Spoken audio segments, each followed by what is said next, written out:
This guy spent his whole childhood working, thinking his money was safe. But one day, he finds out it is all gone, just like that. Here is what actually happened.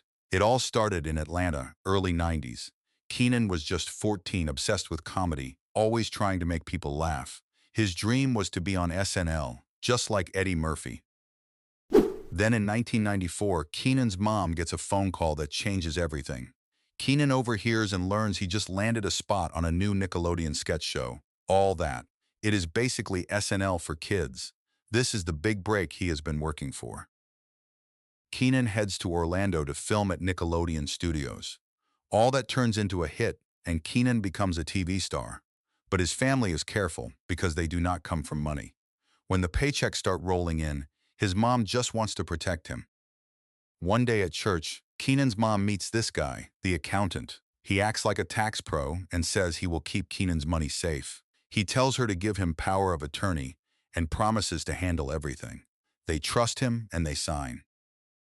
Now the accountant puts Kenan on a tight leash.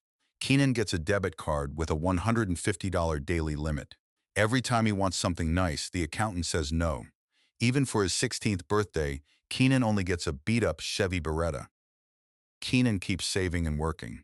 His star rises and he gets his own show, Kenan and Kel. Then he stars in Good Burger. Kenan becomes the face of Nickelodeon for years. But by 2000, Kenan is 21 and his Nickelodeon contract is up. Suddenly, he feels lost. Hollywood is not calling. His agent keeps sending tapes to SNL, but they say he looks too young. He is stuck. Kenan goes back to Atlanta and stays with his mom. He starts to spiral. Then one day, he remembers he has $1.5 million saved. He finds the perfect house near his mom's place. Everything seems within reach. Kenan calls the accountant and asks him to meet at escrow with the check. He is ready to buy the house, but the accountant never shows. He does not answer his phone. Total silence. Kenan gets that gut drop feeling. He drives to the accountant's house and waits outside all night.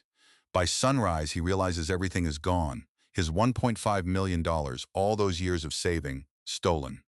But it gets worse. The IRS comes knocking. The accountant never paid the taxes. Now Kenan owes the government, with years of penalties stacked up. Kenan sues the accountant and wins the case, but the money is already gone. The accountant is broke. Kenan is left with nothing but debt, lawyers, and bankruptcy.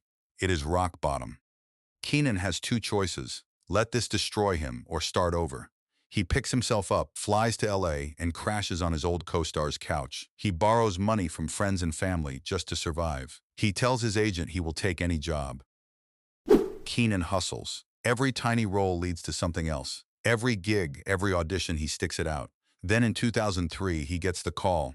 Saturday Night Live wants him on the cast. His dream is finally real. In just 3 years, Kenan goes from broke and sleeping on couches to landing the best job in comedy. Now, he is the longest-running cast member in SNL history. That is a comeback. This story is a warning.